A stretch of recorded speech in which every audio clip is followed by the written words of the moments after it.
I think one of the sadder developments in modern life is how God and science have been pitted against each other, WrestleMania style. Like you have to pick sides, that to be for one means that you have to be against the other. I'd like to put an end to that myth, the myth of their rivalry. In fact, using 3 examples, I will explain how science actually proves God's existence. Now, I'm not talking about religion. I'm talking about God, universal intelligence, innate intelligence, call it what you will, something greater than us humans and what we think. Let's start with the sun, the moon, and the earth.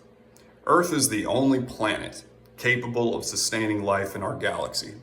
It is 93 million miles away from the sun, just close enough for us to stay warm, but just far enough away that we don't burn up. The moon is almost just as close, but has no signs of life at all.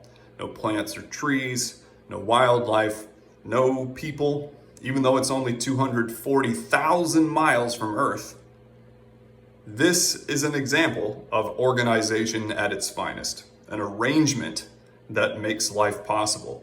It's not just the right place, but the perfectly tilted, perfectly spinning, perfectly shielded place at the perfect distance. No accident, carefully designed, a consistent, repeatable, undeniable observation across thousands of years. Now, let's zoom in. Let's actually zoom way in. Let's look at the atom, one of the building blocks of all matter, from people to animals to the thing you're sitting on right now while watching this video.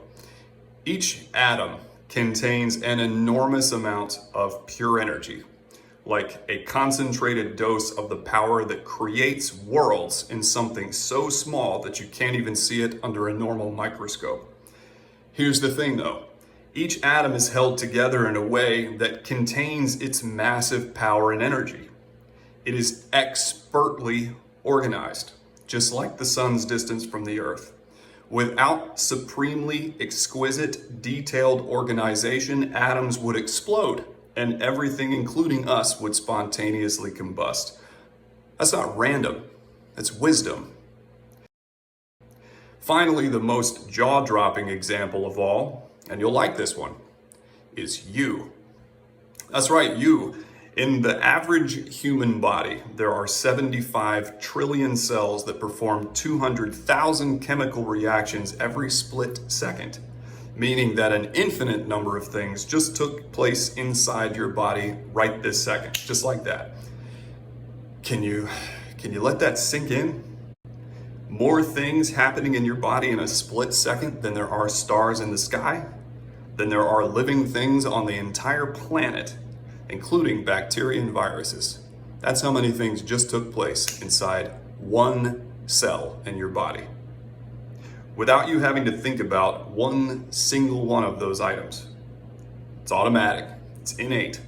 We're talking about infinite intelligence, not the kind you get from school. That's finite, that's limited. We're talking about the kind that designs life, the kind that makes life possible.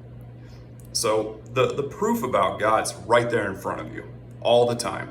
Scientifically verified, indisputable evidence of intelligence well beyond human capability, which makes this whole idea of science versus God actually kind of silly. Science is merely one of God's languages, so to speak. The laws of nature argue definitively for God. In fact, they simply reflect the divine. To place science ahead of God is to misunderstand both, like thinking a painting is more important than the artist who painted it. Science observes what is. Universal wisdom, which I call God, creates what is.